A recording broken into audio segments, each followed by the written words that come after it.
Committee, we are live. This is Senate Finance. We have in our possession page 454, the much anticipated education bill. You have a copy on your desk, the version that we have of Senate education.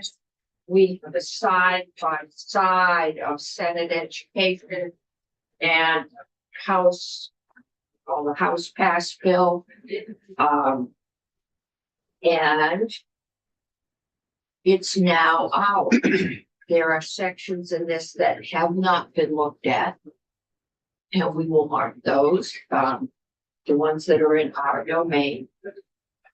Some things are put off. Julia, is Julia coming to that? Yeah. Is going to walk us through the unknowns. We've been trying to get her. Oh, that's Julia. Some of the things we don't know, a lot of things we can't know until the districts are set. And this bill anticipates doing that over the summer. So that is all. Thank you, Bethany James, Office of Legislative Counsel.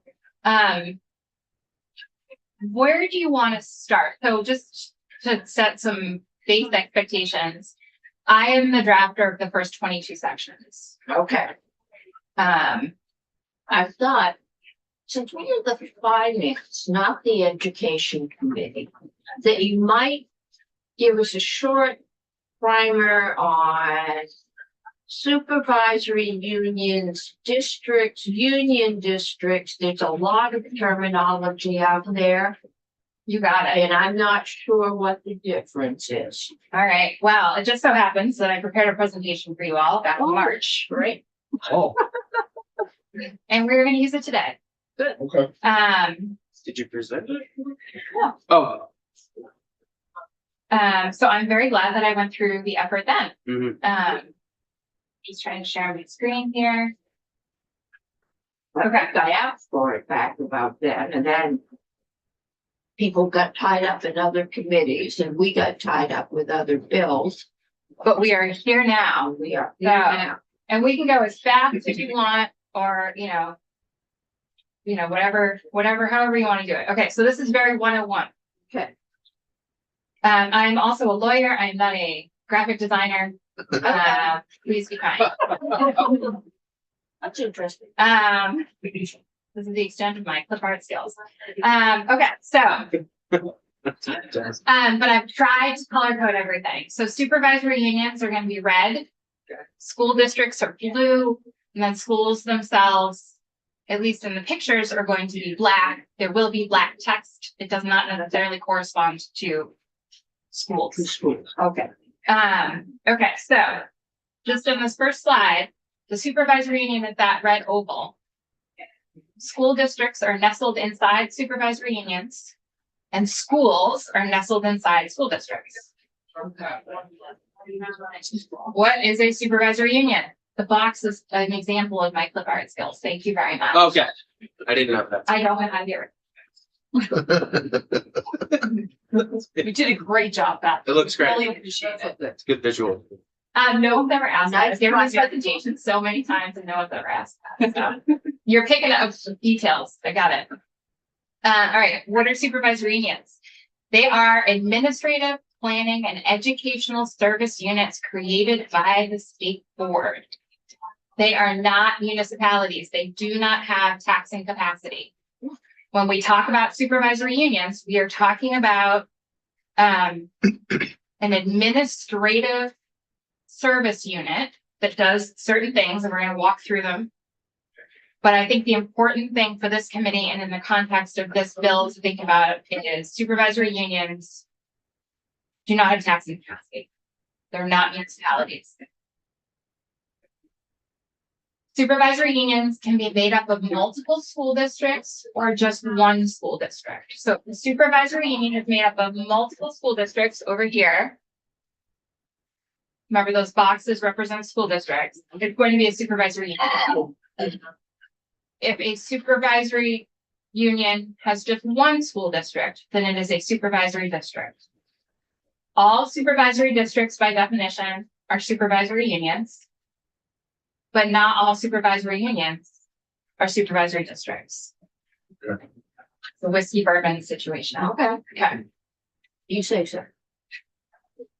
So what does the supervisory union board do? So they establish, and this is all current law, and you guys write the law, so you have the power to change this, but this is the allocation of duties as they exist now.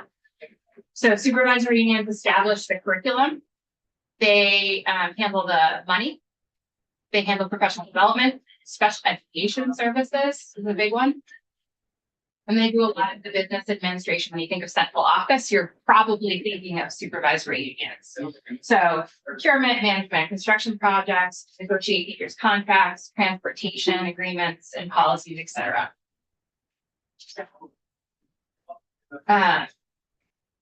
Supervisory unions are a construct created by the state. You don't have to have them. If you didn't have supervisory unions, you would have to figure out who was responsible for all of their duties. But there is no legal requirement that in a future state, you have supervisory unions. You may make that policy choice.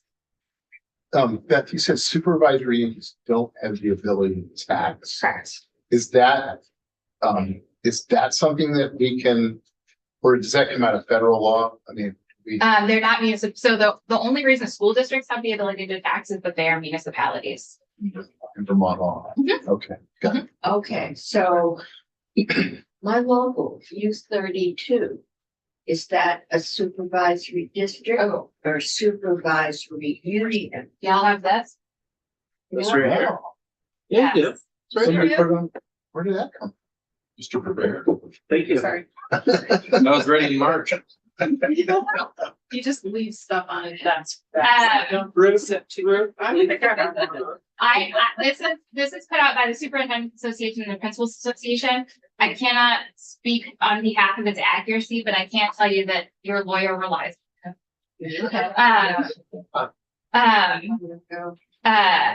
So I don't know off the top of my head, so U32 is certainly a school district. Yes. And I don't know off the top of my head if it is an SU or an SD, but I can look it up in here. I think it's for an SU. I but think I don't it's an know for sure. SU, but I know 32. Maybe Because I think it sets the tax rate. Well, so just let's assume for the sake of argument, while I'm flipping here, that U32, Because some of them will say, Green Mountain Supervisory District, Green Mountain Supervisory. Okay. Union. so let's hold I think specific, it's Central Vermont, can I ask Senator Cummings what towns are in U32? Calais, Worcester, Middlesex. Okay, Middlesex, no, Marshall, Plainfield, and Twinfield. I saw it in Washington County, maybe I saw it this morning. okay, hold on, I've got it. I've got it. Sheet. Okay, U32. U32 is the name of the middle and high school. So it is Washington Central Unified Union School District. So it is a union. It is a unified union school district. And it is one school district, one supervisory district. So it is a supervisory district with one school district. Yeah, okay. Yeah, I didn't think there were different districts. So it is a big red circle Mhm. It's with the, individual schools inside. yeah, it. and I have slides that look like that as we get, if you build your knowledge base. Okay, Okay, so school districts, we're gonna go smaller now. So there are many different types of school districts. Town school districts, union school districts, interstate school districts, city school districts, unified union school districts, and incorporated school districts, which are school districts that were chartered by the General Assembly. I believe there is one that still exists, and that is Winooski. someone is watching and from Winooski and I'm wrong, please feel free to reach out and correct the record. They're all governed by a publicly elected board. There are several types of school districts. And to figure it out, you have to ask what type of school district you're in. You have to ask yourself a number of questions. So what's the number of towns the school district serves? If it's one town, then we can take union school districts off the table. Because union school districts require 2 or more towns. Right. So you're either in a town school district, city school district, or an incorporated school district. And their governing document is probably going to be the best source to figure out which one. So when Montpelier merged with Roxbury, it went from being a one town to a multiple town. Which means it's a union. School district. Yep. So multiple towns in one school district means it's a union school district. But there are different types of union school districts. I thought for some reason this was gonna be civil. Well, you write the laws. We can So simplify you it. need Yeah, to we tell can me. simplify it. Maybe we'll fix this, yeah. We're simplifying the tax code, yeah. So in order to figure out what kind of a union school district it is, you need to know what are the grades the school district is organized to provide education for. So if the school district is organized to provide education for grades pre-K through 12, and it serves more than one town, then it's a unified union school district. Unified is K through 12, pre-K through 12.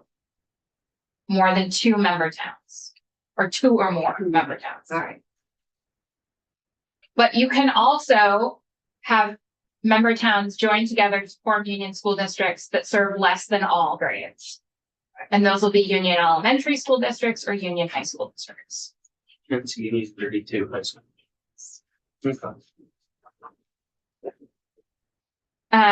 Which is how we get into some of our issues with tuitioning. Because not all grades are covered by public schools in some areas. That is the next bullet point. So then you would ask yourself, how does the school district provide education for the grades it is operated to provide education for? So you can have a school district can opt to provide its education through public schools, or through the tuition process. And then a subset of the tuition process is the designation process. So the town tuition program, if your school district does not operate a school for those grades, then you would tuition, and tuition is family choice. School districts can opt to limit that choice to just the schools that the school district themselves says you can tuition to, and that's the designation process. I think that's used maybe in one place in the state. So there are completely non-operational districts where a school district operates no grades and tuitions everyone. There are school districts that operate elementary schools but tuition high school. There's vice versa. There's and then the different subsets of those grades. It could be pre-K through 6, could be pre-K through 5, could be pre-K through 7. It's really. This is why setting school districts is so challenging.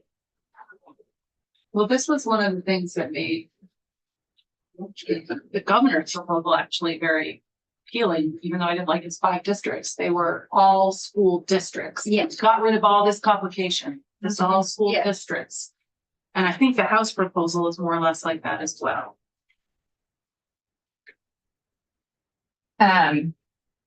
Okay, so what are school districts responsible for? The powers of school boards, they set the educational policies of the school district.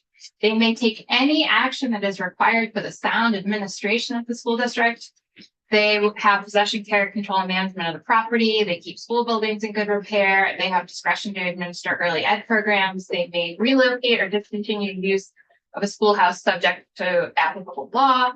They set the budget. They may execute contracts, and this is where you get your taxing capacity. They shall exercise the general powers given to the legislative branch of a municipality. Okay, so here's just some visuals on Union School Districts. So Union Elementary and Union High School Districts.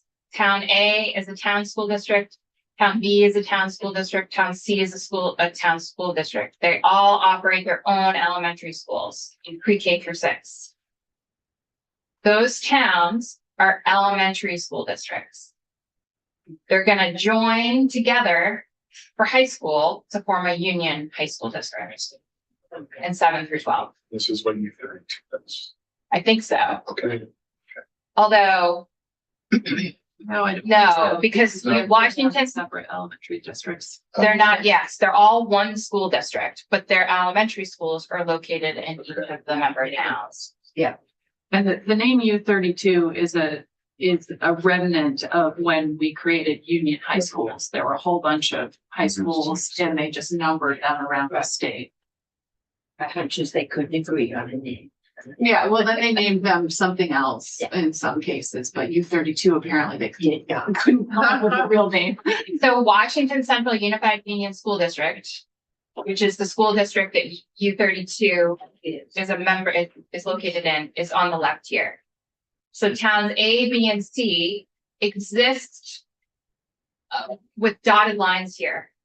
Because for the purposes of the Unified Union School District, they are all one municipality. And then those buildings are located in those different towns. But for the purposes of school districts and for calculating your taxes and for being a member of a school district, it's just the school district. Those towns don't exist. So here are some real life examples. So Central Vermont Supervisory Union.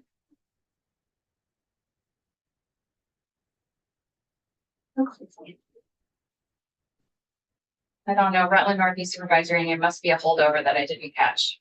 Apologies. So Central Vermont, this is Central Vermont Supervisory Union. Pretend with me, that doesn't say Rutland Northeast. So you have Echo Valley Community School District.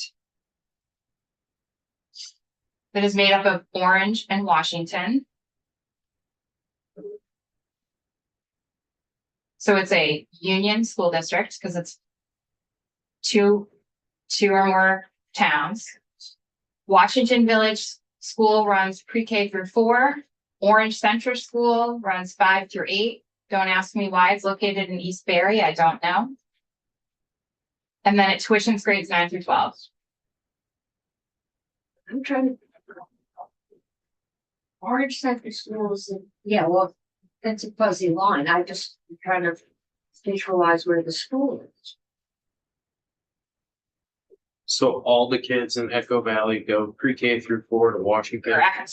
All the kids in Echo Valley go 5 through 8, Orange Center, and then they tuition 9 through 12 To wherever they want to go. to wherever they want to go. Mhm. They don't have to go to. Even if they're in the union? Yes, so They're not. the supervisory union, remember, is that red. And that has nothing, that was a mistake. I pretend with me that that's okay. It's supposed to be Central Vermont Supervisory Union. That is where there is a mountain range Yes. between here and Rutland. All right. So But Payne Mountain is in Williamstown, and it used to be called Williamstown High School. So for the town tuition program, if your school district does not, if it tuitions any grades, you get to go, wherever you want to go.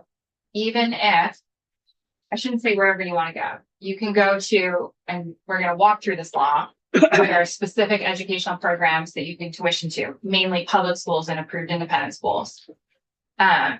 Both inside the state and outside the state.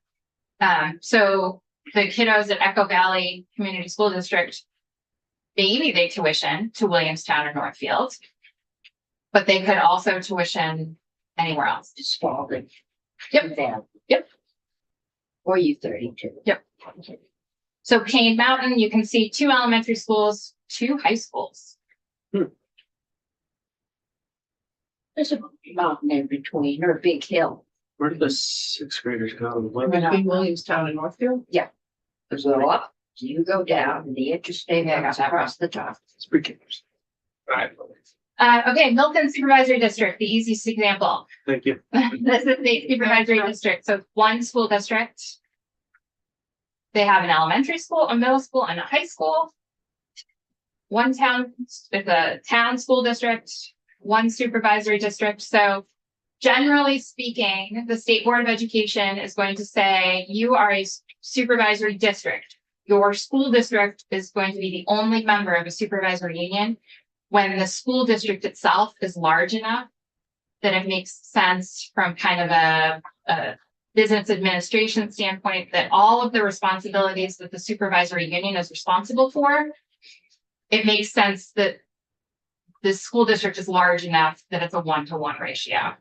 If it's a bunch of little school districts, then maybe it makes sense to have a supervisory union because that supervisory union is providing all of those administrative services to, if they did it for each tiny school district, you would have, you know, an HR department and a superintendent, et cetera, for each tiny school district. So it's akin to scale, but that is not the only decision that goes into the state board's decision when it's creating supervisory union boundaries. For example, that Lincoln.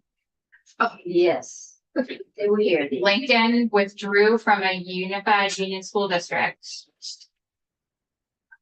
And the school district made them their own supervisor, or the state board made them their own supervisory. Yes.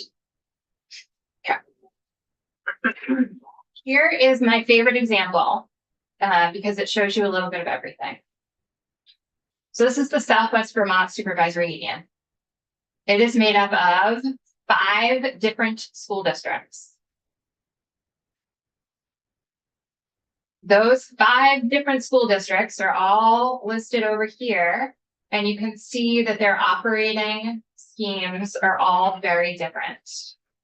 So for example, Sandgate is non-operational. They tuition pre-K through 12. Arlington School District operates an elementary school and a high school. They operate pre-K through 12. North Bennington School District is only organized to provide pre-K through 6, and it is fully non-operational.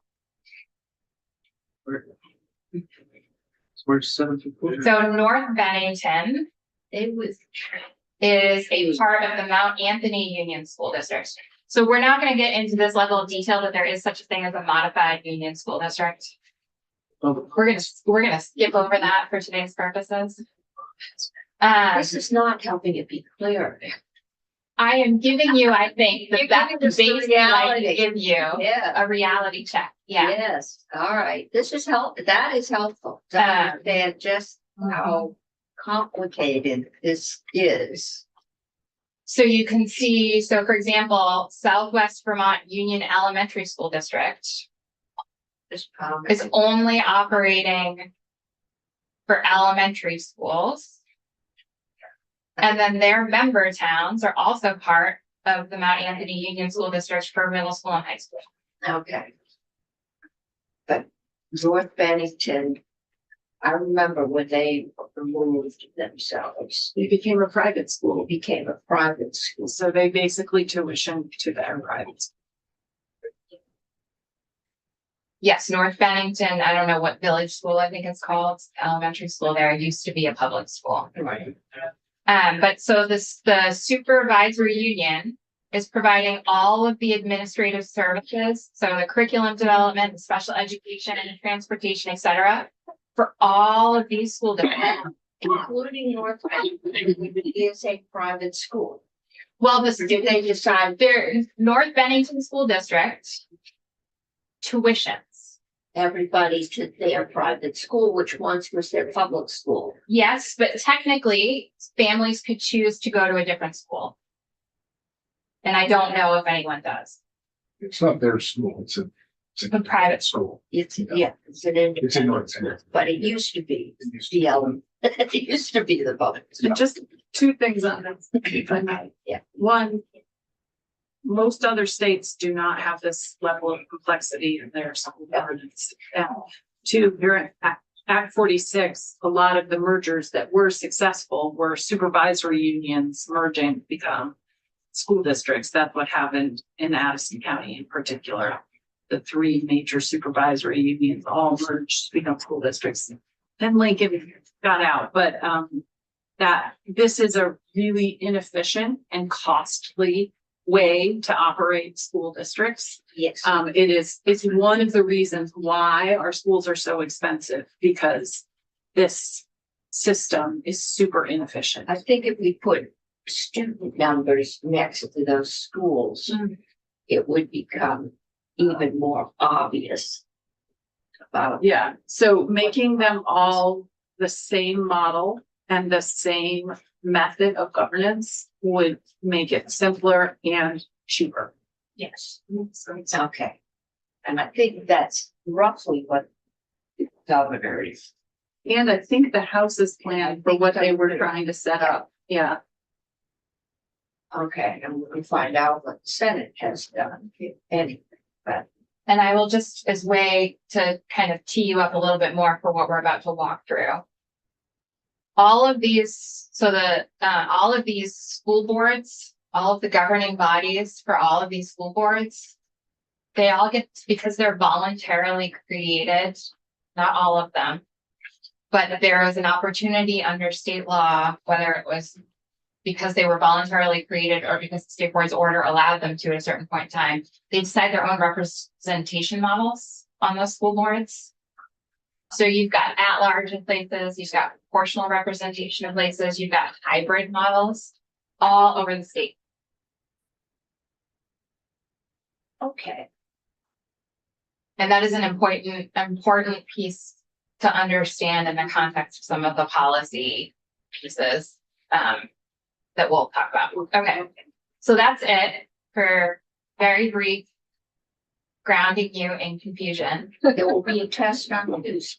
Oh, my. I find this book really helpful because it gives you real world examples that will mean more to you.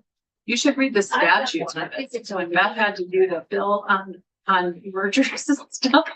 Something from AOE. That was your first- We all get it. Just VLC, yeah. If you went down to the supervisory union, the superintendents, Yes, those of us who went there got them. any of them are listening. Bring us all on. Either on the podcast. You already got the one. And that's all in Title 16. Okay. Yes, So Yeah. now we're just at the side by side, right? yes. All right, and you have a copy on your desk. Okay, so just a little orienting here. Like I said, I'm only responsible for I drafted the first 22 sections, so that's all the side by side is.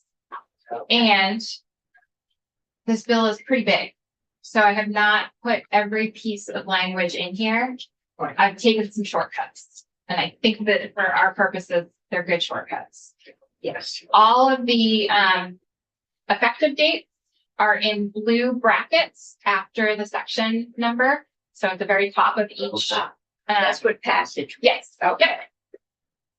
And then the yellow highlighting will be on the right-hand column, which is the Senate Education Proposal of Amendment, and that represents changes from the House passed version. And if I thought it was important to highlight the difference in language between the House version and the Senate version, and I needed to highlight language in the House version, I used green. Okay, so starting on page 1, again, left-hand side is the House passed version, Senate Education Proposal of Amendment on the right. So you'll see right away, the Senate Proposal of Amendment gets, does away with the findings section. Oh, It's gone. So page 2, the intent section has a lot of similar language. So you'll see there's no highlighting on page 2 because the language is very similar, if not exactly the same, just broken out into different sentences or sections. So the intent language stays the same. Work strategically, intentionally, and thoughtfully to ensure that each incremental change made to its public education system provides strength support to its only constitutionally required governmental service. And then ensure each student is provided substantially equal educational opportunities. The Senate education just flip-flopped those two phrases. And then it is the intent of the General Assembly in the 2026 session. You'll see on the left-hand side, the House has enact new larger school district boundaries that would be effective July 1, 2027. The Senate does not have that language. But the Senate did keep the intent language related to career and technical education.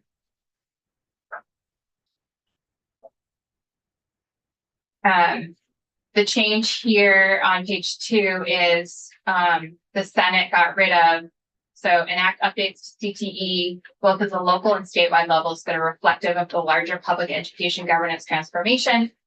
And then the Senate got rid of to new larger school districts, but otherwise remains the same.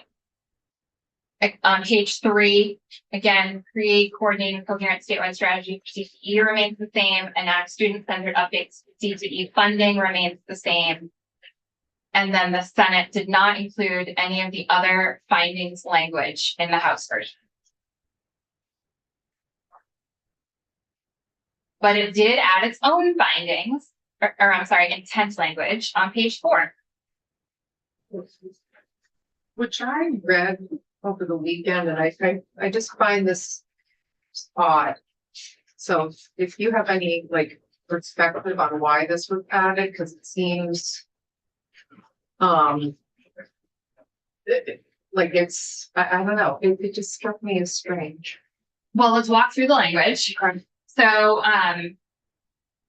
the House version, a little bit of a spoiler alert, includes, as you remember, weights for special education, and the Senate version does not.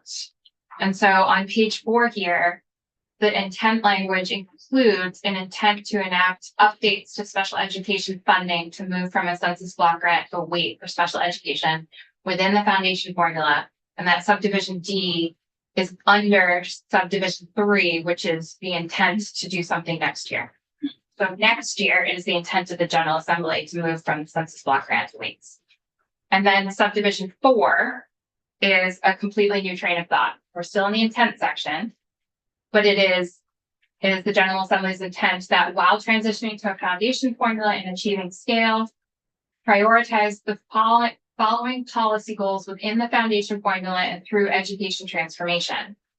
So this is intent language saying that while y'all are working on education transformation, here's where your policy goals would be focused. Expanding early childhood education, increasing after school and summer programs in underserved communities, ensuring every student benefits from essential arts, including music, fine arts, and world languages, providing additional student access to mental health services, extending and enriching college and career pathways beginning in middle school and culminating in graduates being prepared to take on critical jobs in high demand industries, raising teacher salaries, and ensuring that the funding provided by different weights actually benefits the students that qualify for weights.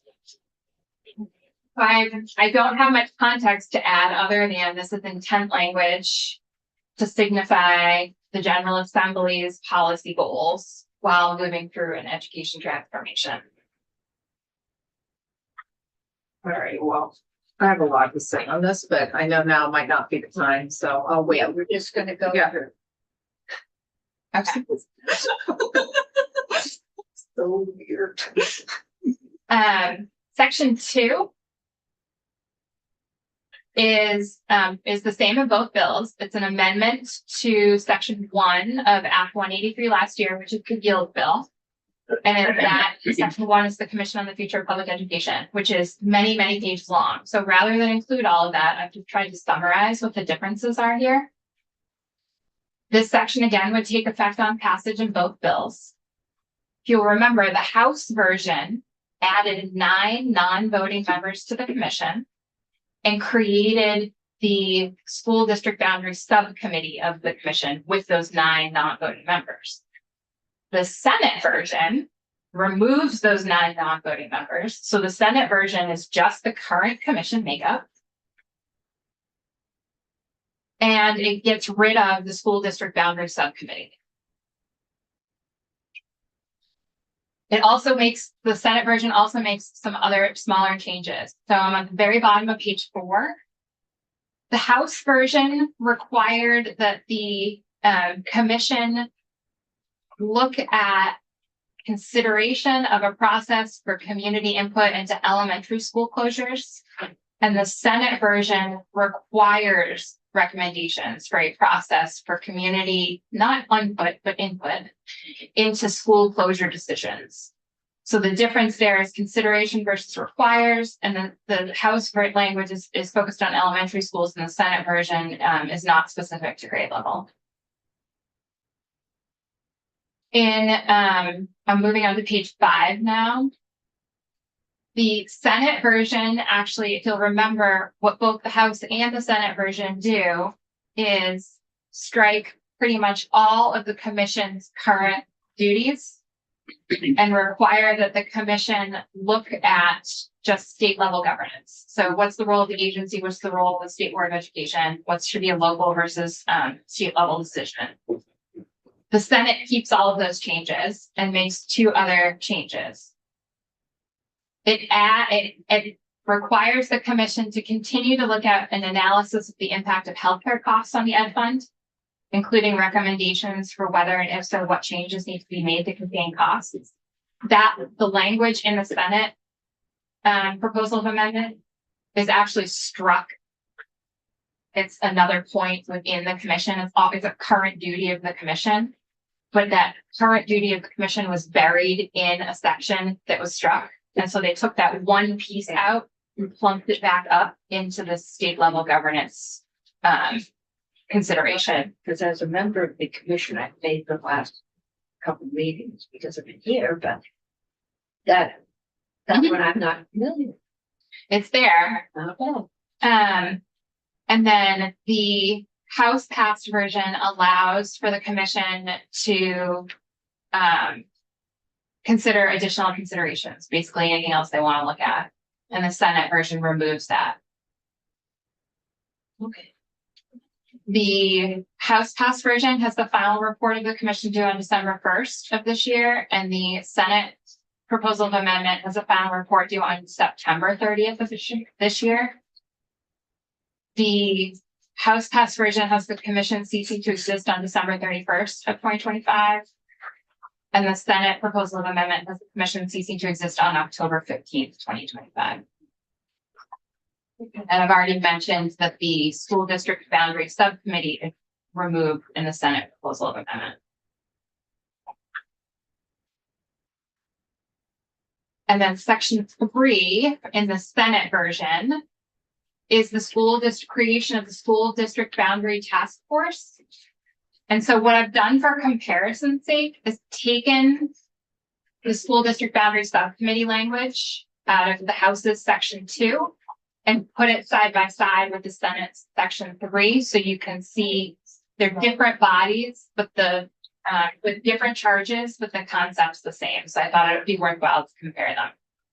So remember, the House's body that was looking at the district boundaries was the 9 non-voting members on the Commission on the Future of Education. The Senate's membership for their standalone school district boundary task force on page 6 is 4 current members of the House of Representatives and 4 current members of the Senate. And I've tried to line up all of this language with its corresponding House language. So if it's just white, there's nothing to correspond to it.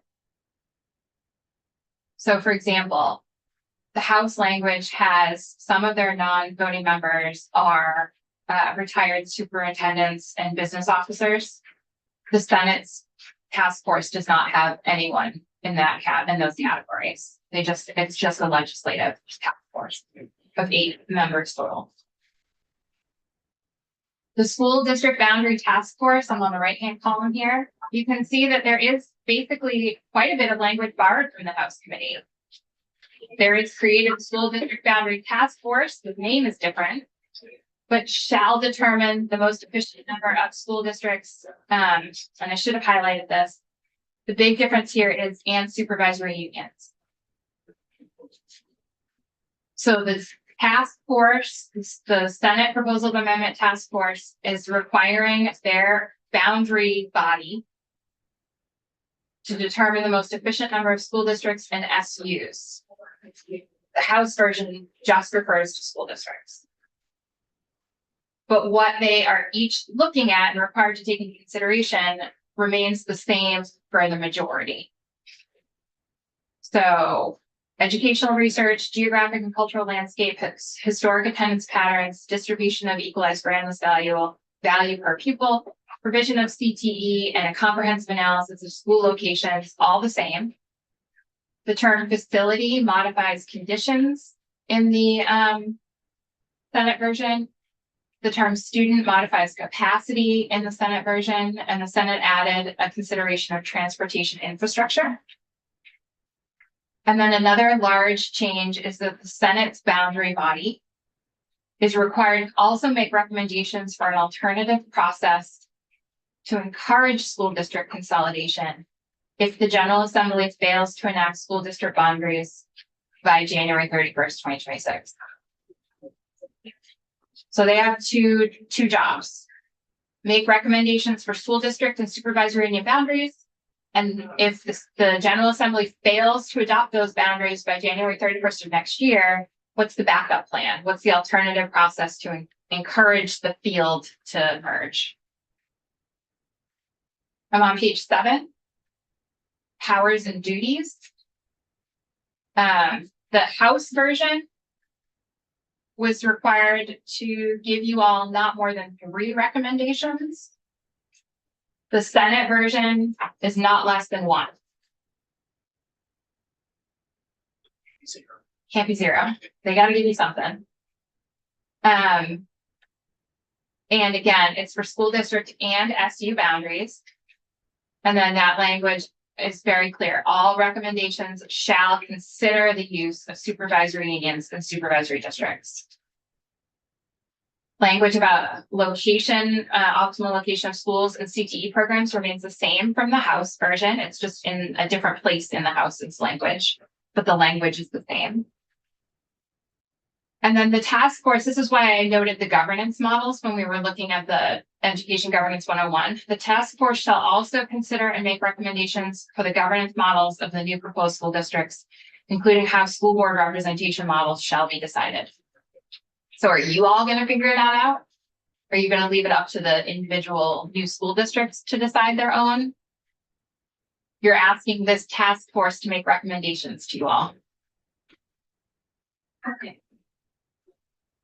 The boundaries, the proposed school district boundaries, and again, in the Senate proposal of amendment, and supervisory union boundaries. Lots of similarities to what those boundaries have to include or have to achieve. So increase access to the House had equitable access to educational opportunity. The Senate has excellent educational opportunities for all students. The Senate added language about gaining efficiencies and potential cost savings without harming educational opportunities or community connections. The Senate has maximized opportunities to support local elementary schools, central middle schools, and regional high schools, while the House version had maximized opportunities for modern regional middle and high schools.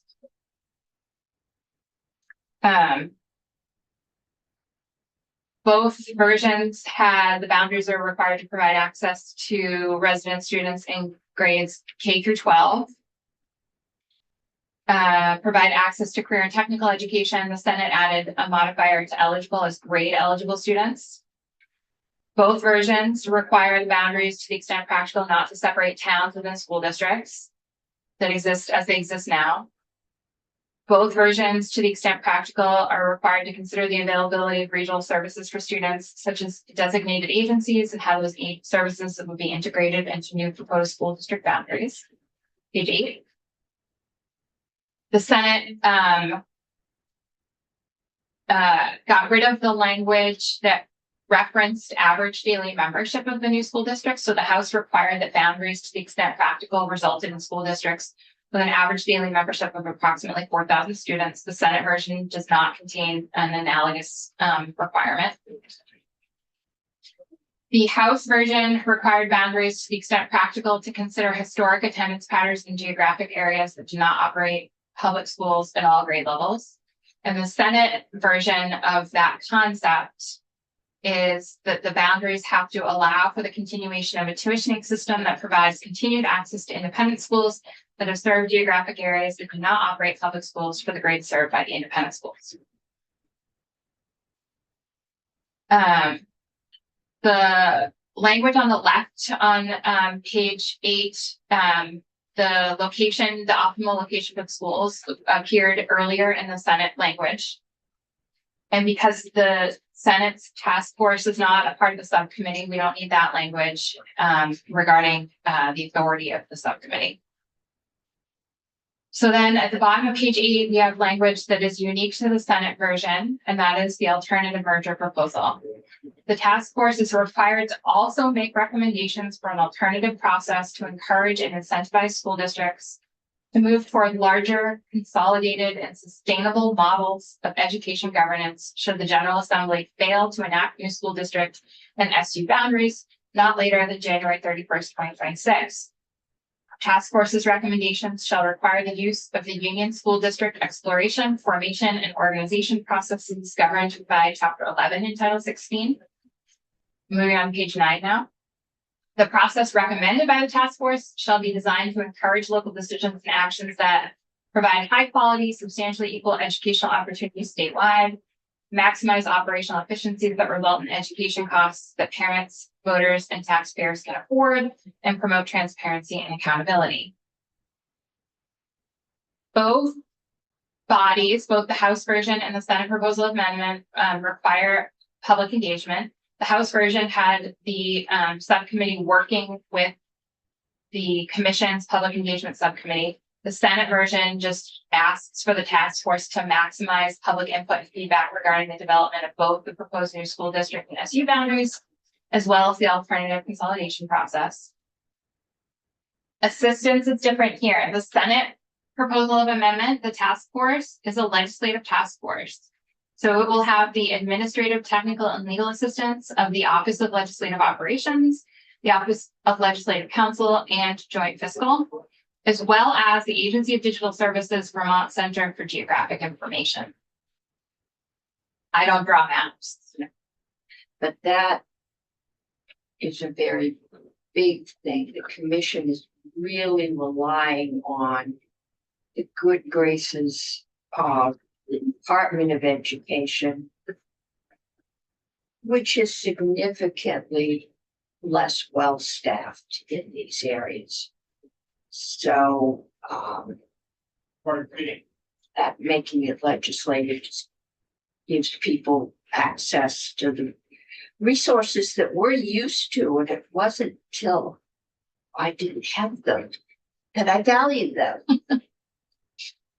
The task force is also allowed to retain the services of one or more independent third parties to provide contracted resources that the task force deems necessary.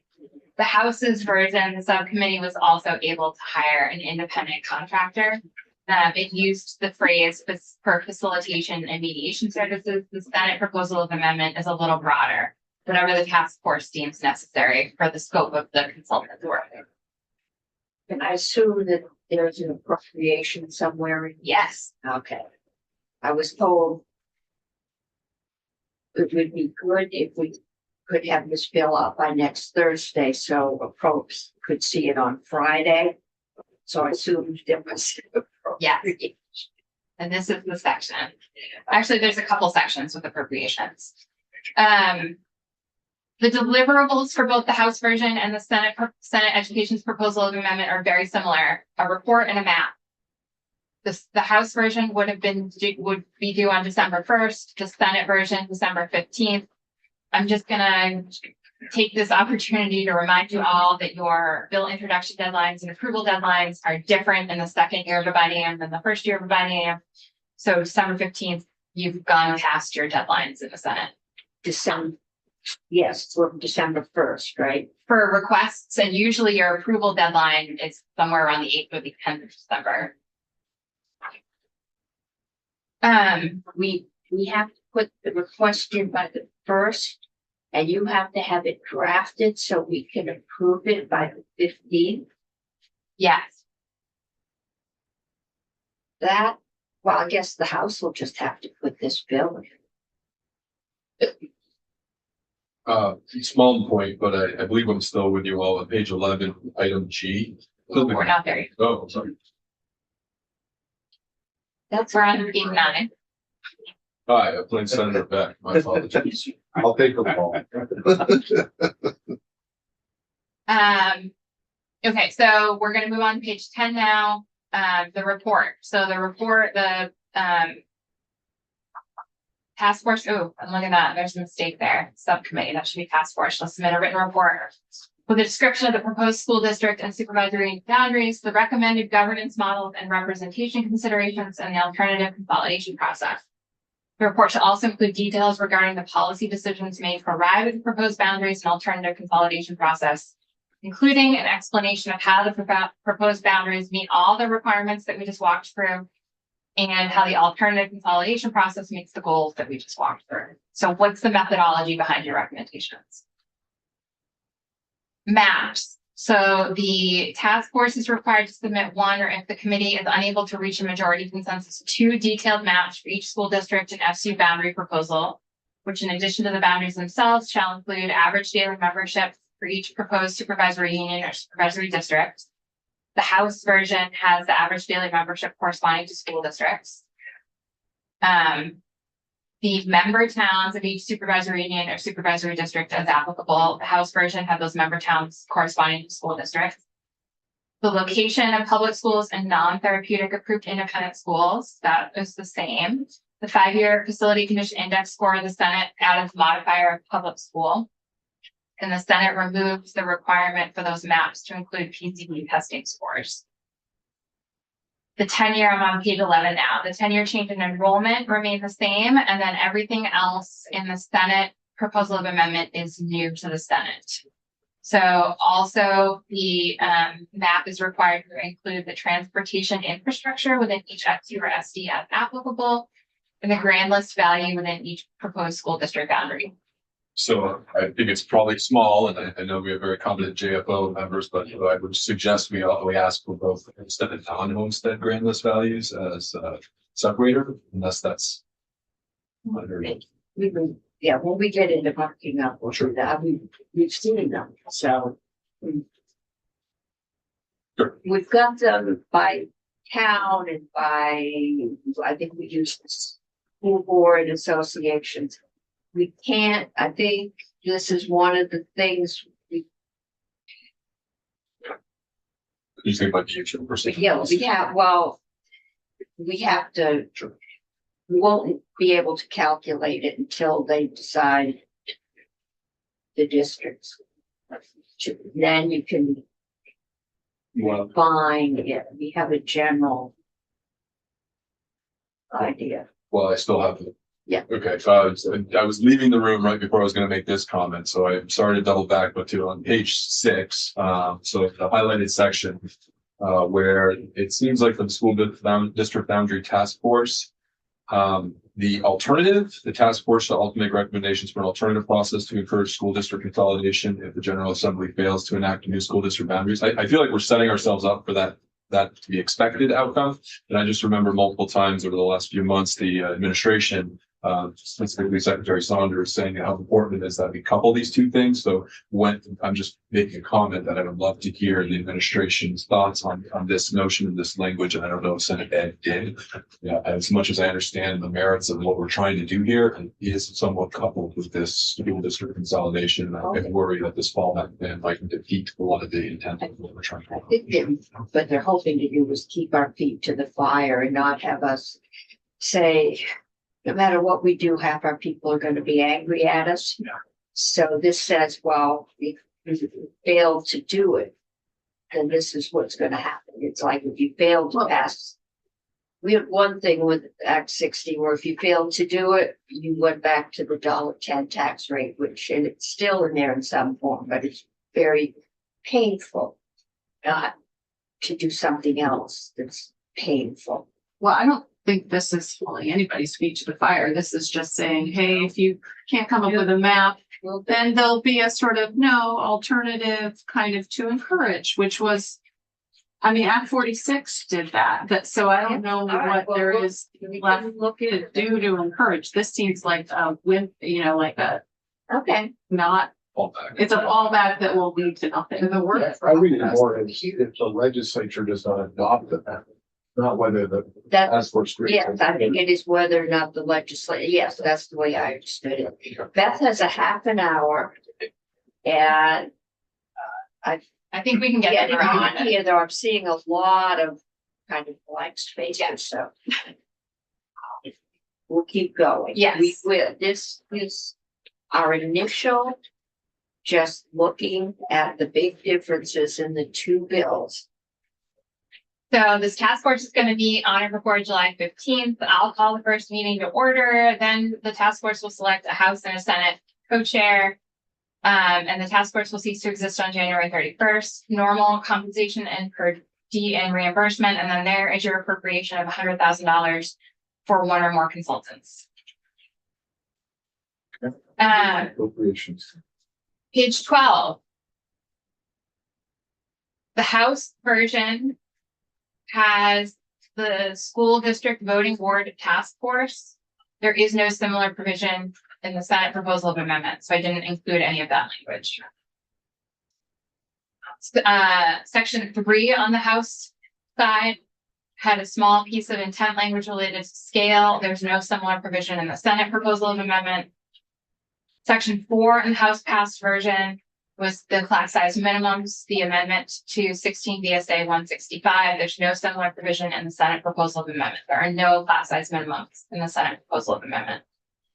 And then the failure to comply with the education quality standards, state board action piece, section 5 of the House passed version. Again, no similar provision in the Senate proposal of amendment. Section 6 in the House passed version required update State Board of Education rules. And section 15 of the Senate proposal of amendment also requires updates to some rules. The House version requires updates to comply with the updates to education quality standards to comply with class size minimums. So since the Senate version has no class size minimums, those rule updates are not included in the Senate proposal of amendment. On page 13, the one piece of rule that the Senate proposal of amendment is asking the state board to update is the 2200 series, which is the independent school program approval rules. And that is to ensure compliance with the requirements of 16 VSA 828, which we're going to walk through in a couple sections. And that is the section that says who a school district is allowed to pay tuition to. And then on B remains the same from the House version, a report from the State Board of Education to you all with proposed standards for schools to be deemed small by necessity. Section 7 of the House passed version was a small piece of intent language related to school size. The Senate proposal of amendment has no similar provision. Prohibition on school closure and transition to paying tuition in section 8 of the House version. The Senate version has no similar provision. And then the next several sections are related to school construction. And the Senate made almost no changes except for in this first section. Section 9 in the House, section 4 in the Senate is the intent or the policy section. And what the Senate did is they kept all of the same language from the House. It just got rid of the language that's highlighted in green on the left-hand side. And then there were no changes to the state aid for school construction program statute, no changes to the state aid for school construction advisory board. I'm on page 15 now. No change to prospective repeal of the state aid for school construction advisory board. No change to the school construction special fund, no change to approval and funding school construction projects, no change to appeal section, no change to the transfer of rulemaking authority, and no changes to repeals. That's all school construction. And it remains very similar. I think there were just very few changes made to the school construction sections, even in the House, from what was introduced from the working group last summer. It's easy to have no changes if you have no money. Yeah, I just don't understand why they took that language out on page 14, because I mean, we talked about that on both the construction committees that I was on, and we did want to prioritize existing structures, so I don't. I'm trying to. Maybe what we could do is make Yeah. up a list of questions that we could That's, send and add and then have them. and, yeah, What's that on your questions? Okay, so we are on 16, page 16. Section 13 in the Senate proposal of amendment corresponds to section 18 in the House proposal of amendment, or I'm sorry, the House, as passed by the House version. This is an amendment to 16 BSA section 828, which is entitled Tuition to Approved Schools. When we talk about recognized independent schools are not eligible for public tuition, this is the statute that tells us that, and it is simply because recognized independent schools are not included in the list of schools or educational programs that a district can pay tuition to. So this statute is telling a school district which types of educational programs it can pay tuition to.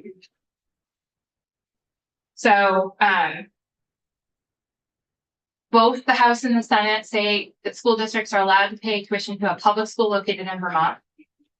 Both the House and the Senate say that school districts can pay tuition to approved independent schools. But each version, the House and the Senate, have different qualifiers for which independent schools. So I'll focus on the Senate side. So in sorry to interrupt. Did you go over with this committee the difference between approved and recognized, or no? I don't remember, but I'm happy to. So approved in Vermont, by definition, when we think of colloquially as private schools, they're called independent schools in Vermont. And there's kind of two categories. There's approved independent schools and there's recognized independent schools. For the purposes of truancy, so Vermont, we have compulsory attendance laws from ages 6 to 16. You have to be enrolled in a school. And if you are enrolled in a public school, a certain other various educational programs, or an approved independent school or a recognized independent school, you're not truant. You're meeting those compulsory attendance requirements. But only approved independent schools are eligible to receive public tuition, and not all of them. There are certain caveats to that. But approved independent schools also have more regulation over them. I like to think of it as the difference between a license and a registry. So approved independent schools have to have site visits. They have to go through quite a bit of oversight, and then recognized independent schools don't have quite as much oversight, and they're not eligible for public tuition. All of that you can find in section 166 of Title 16, if you're really curious. So in the Senate Education Proposal of Amendment, a school district could pay tuition to an approved independent school that is located in Vermont, is approved under section 166, which is the section I just referenced, is located either within a supervisory district that does not operate a public school for some or all grades as of July 1, 2024, or a supervisory union with one or more member school districts that does not operate a public school for some or all grades as of July 1, 2024. And the school had at least 25% of its Vermont resident student enrollment composed of students attending on a district funded tuition basis pursuant to chapter 21 of this title during the 23-24 school year.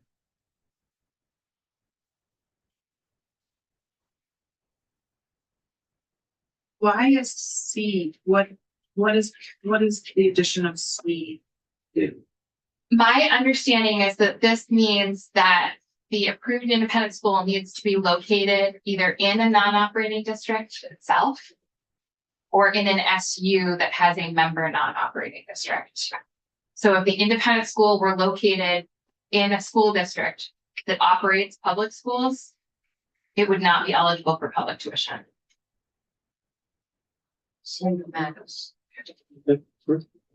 I think so. I have to wrap my head around it. Thank you.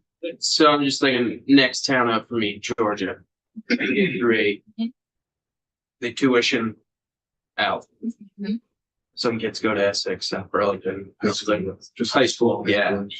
But some kids go to Rice. Mhm. But that would be an approved independent school. It's operating as of July 1, 2024. This bill passes, they go to some new district. Can those kids in Georgia still go to Rice? So so I believe Rice is located in South Burlington. Mm. South Burlington operates. Mm-hmm. So under this bill, in our current school district boundaries, no, Rice would not be eligible for public tuition. But this bill also contemplates that there may be changes to school district boundaries. So I don't know what the future state is gonna look like. Maybe there will be in South Burlington. Okay, and that is one of the things we won't know until the districts are set. That was a really good example though to walk through of the school location versus the tuitioning students location. Yeah, because they, they hit that because they have some grades. This is so subdivision C here is talking about the location of the independent school, not the student who has the tuitioning benefit. Gotcha. I have a quick comment. Yeah. I'm getting a lot of emails about the 51%, not down to 25. It would be helpful to me if it exists. I'd love to know which schools qualify at 51% as of right now, and how many schools qualify at 25%, just to put these numbers into context. There is a list. Where would I find that? Somewhere, we'll get it. Good. You got it to the whole committee. Oh, I can show you.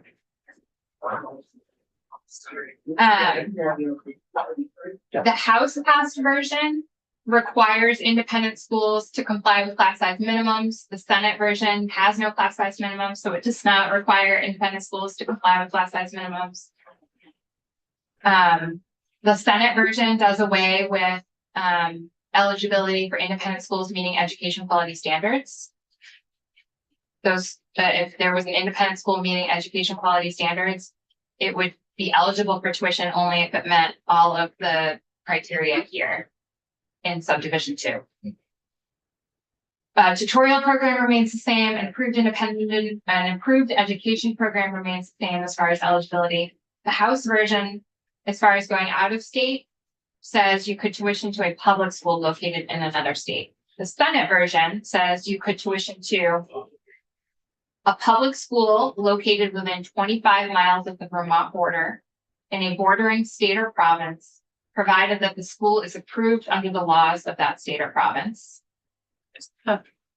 Redundant. I mean, isn't a public school by definition approved? Sure. That's what they do in Canada. I think that I hear you, and I think if you wanted to remove that language, I wouldn't have any strong legal objection to it.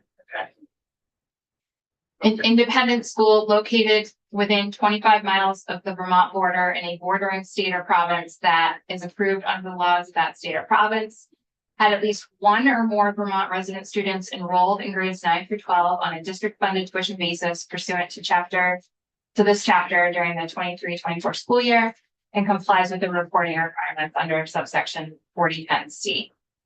So for out-of-state tuition, a public school located within 25 miles of the Vermont border, or an independent school located within 25 miles of the Vermont border that had at least one or more Vermont students attending grades 9 through 12 on the town tuition program during the 23-24 school year.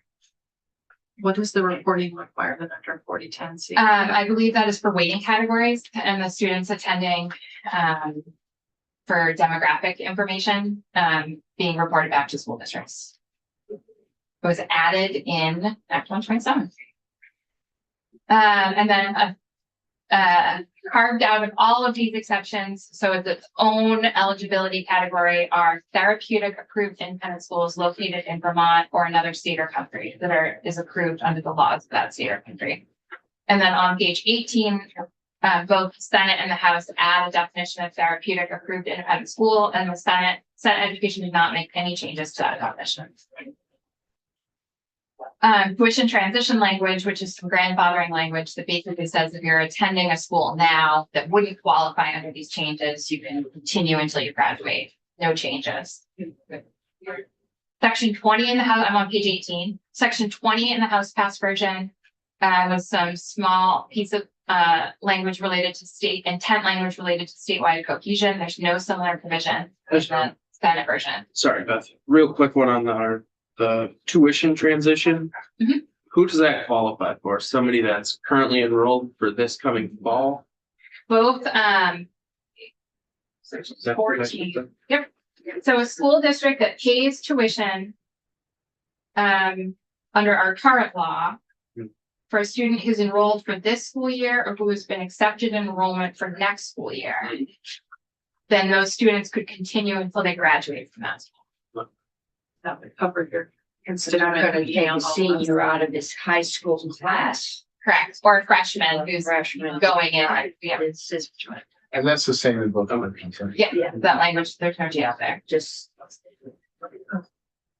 Section, we're making great time. So section 21 in the House version and section 17 in the Senate version is a requirement that the Agency of Education do give you all a bunch of reports, and there are some changes here.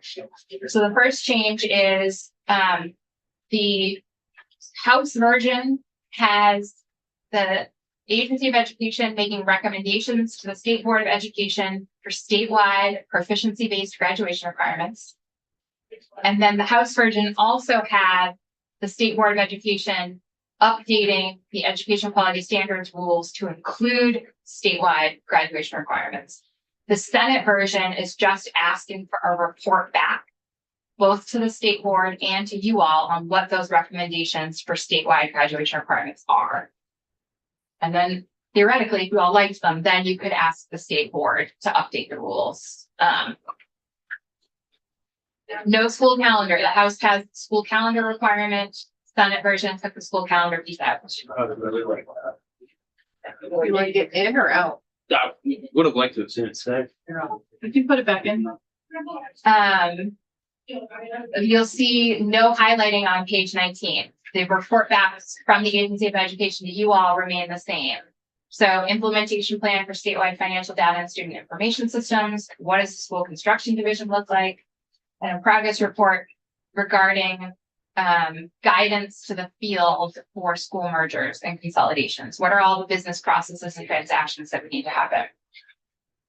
And then on page 20, the House had this language, subdivision 4, in consultation with superintendents, directors of therapeutic independent schools, etc. Language about the oversight of therapeutic schools, a report back on that. What the Senate did is they took that language and they wove it into the special education report back later on. So it doesn't appear in the corresponding section, but the concept appears later on in the bill. The Senate added 2 report back requirements. One for December 1 of this year, which is an analysis of how education payments are allocated within school districts and what, if any, changes are necessary to ensure students who receive weights are actually benefiting from the additional funding associated with the applicable weights. And then a report back requirement for December 1st of next year for the Agency of Education in consultation with the Office of Workforce Strategy and Development to submit a written report with recommendations on how to increase flexible pathways, opportunities for students in the commercial and nonprofit sectors.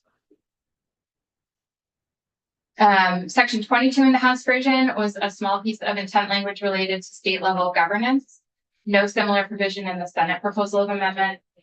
And then sections 23, 24, and 25 were related to, in the House version, were related to the General Assembly appointing 2 members to the State Board of Education. And then the governor remaining the other 8 appointments, retaining the other 8 appointments. And there are no similar provisions in the Senate version. They pulled those concepts out entirely. I'm on page 21. Section 26 in the House, section 16 in the Senate proposal of amendment was basically a sunset review for the State Board of Education to look at all of their rules and report back to you all on whether or not there needed to be there were any rules that could be sunset, or if there are rules that need to be updated, what's their timeline and plan for that? And then there was an appropriation for a consultant to do that work. And that language remains the same in the Senate proposal of amendment. Section 27 in the House version and section 21 in the Senate Education Proposal of Amendment is an amendment to section 823 in Title 16, which in current law is the elementary tuition statute. there's a corresponding statute for, high school tuition. What this does is it gets rid of the word elementary because we're just gonna have one tuition statute now. And the Senate kept the concept from the House, and that is essentially that under our new foundation formula, the way tuition is calculated is that it's just the amount, the base plus any weights applicable to each student. And so each student would be bringing their own individual tuition amount to whether it's public school or an approved independent school.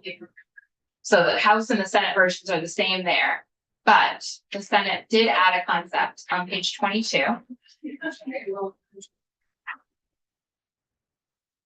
That notwithstanding subsection A of this section, which is what I just said, the money follows the student, weight, base plus weights. The district shall pay the full tuition charge to students attending an approved independent school in Vermont functioning as an approved area career technical center. So There are two tuition rates now, one for CTE and one for, no, so the tuition statute, let's see if you can look, let me see if I can highlight it on the screen.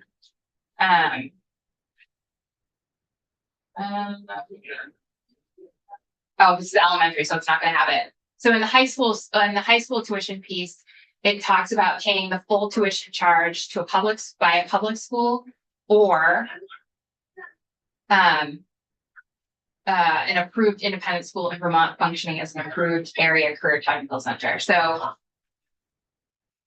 an approved independent school functioning as an approved area career and technical center can charge full tuition, and they set that tuition. If it's an approved independent school that's not functioning as an approved area career and technical center, then it's limited to the average amount of tuition. okay, so I don't understand what this, is this in addition to the weights? It is in lieu of. So if a student is going to any school other than an approved independent school, and I'm talking K through 12 education. This bill, neither the House nor the Senate version touches the career and technical education statute, which has its, or chapter, which has its own tuition pieces in there for CTE education. If a student is going to either a public school or an approved independent school that's not functioning as a CTE center, then the school would only get the base plus the weights for each student. Right. If the school that a student is attending happens to be an approved independent school functioning as an approved area CTE center, then the school district, that school can charge, I hesitate to say whatever it wants because I don't think that's fair, but the school district would have to pay what was charged. And there are two of them. Correct. And what about CTE payments for public schools? So CTEs also set their own tuition, but they do so under a state board of education rule series. Like there's a formula for it, for how they arrive at their tuition. And that's not changed in either bill. Correct. Then-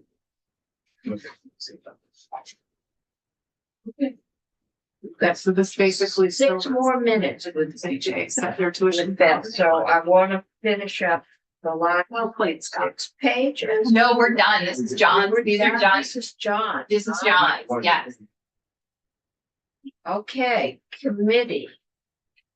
On that last point, is it just for students that are going to the career technical education or just any students that go to that school?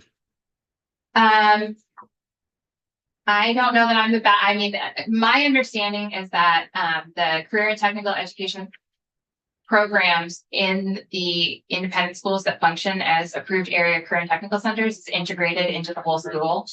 So State board rule prohibits.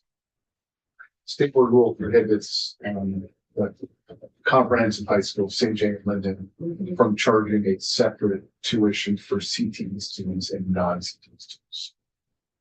But it's just one, it's an all-inclusive. And those are the two schools. Yeah, those are the only two that operate CTE. Correct. Okay, It's a tuition that goes to schools. okay. Hmm? What this change right now, if a school's tuition is more than the base plus weights, a town can vote to pay, we can't do that anymore. No, you repeal in section 28 in the House and 22 Okay, but in the we Senate. could, as of today, until this bill Oh. passes, the town can vote as part of their education spending, their budget, to pay the full tuition. This removes that. And Correct. so private or independent schools will accept basically the same payment as Vermont Public Schools. Except for this, except for Except these for the two, these two two CTEs. schools get to charge whatever they want. I can't say whether they'll accept it, but that is what they will be offered. That's what they will be Yes. offered. That is what school districts are authorized to pay. Okay. Okay.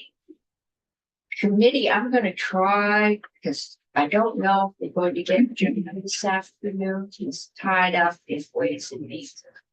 I think I'm gonna give us a 10-minute break Is that before the end of your section? we start with Julia. We'll talk about numbers, which is our area amongst other things, so. How about, thank you, Beth, it's been a long time getting you in here. Yeah, We will probably have you in here more often in the next 4 weeks that we have.